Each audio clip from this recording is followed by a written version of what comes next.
આ વાત એવી છે કે આખી અરજી ષડયંત્રમાં નિખિલ ડોંગાનું નામ આવે છે. નિખિલ ડોંગાના કહેવાથી તમે અરજી કરી છે?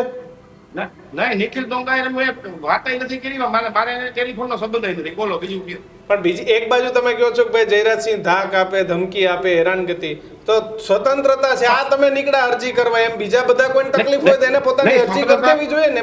ધાક ધમકી તો કોઈ અરજી કરવા જ ના જાય. સાંભળો, જયરાજસિંહે જે ભાષણો કર્યા છે અત્યાર સુધીમાં, એણે એમ કીધું છે દેવચળની જાહેર સભામાં એમ કીધું કે ભાઈ મારા ગણેશને હું છૂટ આપું છું કે કમરથી નીચેનો ભાગ તોડી નાખ, એવું રેકોર્ડ ઉપર છે. કે વિડિયો છે તમારી પાસે? મને ઉઠાડતો નહીં, હા, રાત્રે 12 વાગે મને ઉઠાડતો નહીં, હું તને છૂટ આપું છું કે કમરથી નીચેનું કઈ પણ હોય તો તારે એમાં ભાંગી નાખો.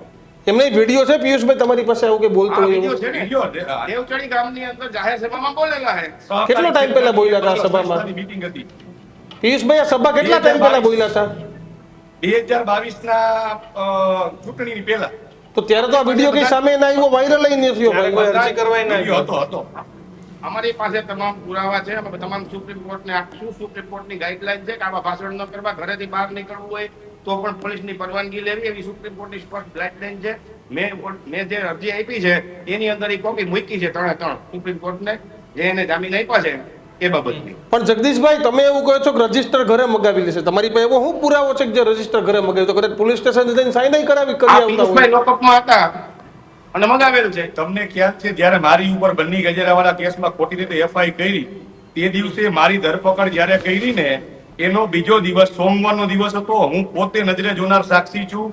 મેં જોયું કે ત્યાં એના કમાન્ડો આવે છે, રજીસ્ટર લઈ જાય છે, રજીસ્ટર પાછું મૂકી જાય છે. હવે આ સિસ્ટમમાં હું તમને એક ચોખવટ કરી દઉં કે આ સિસ્ટમ 2018 થી ચાલુ છે. એટલે હું તમને સ્પષ્ટ કહી દઉં કે ઉપરી અધિકારીને નહીં પણ એના પીઆઈ ને પણ ન ખબર હોય કે આ સિસ્ટમ ચાલુ છે. તો એમના માટે નિયમ શું છે? રોજ એમને ત્યાં સાઈન કરવા જવાની છે? શું કહો છો? દર સોમવારે. હા, દર સોમવારે. પણ એ તો અને દર બીજું, સોમવારે કરી આવતા બી હોય ને.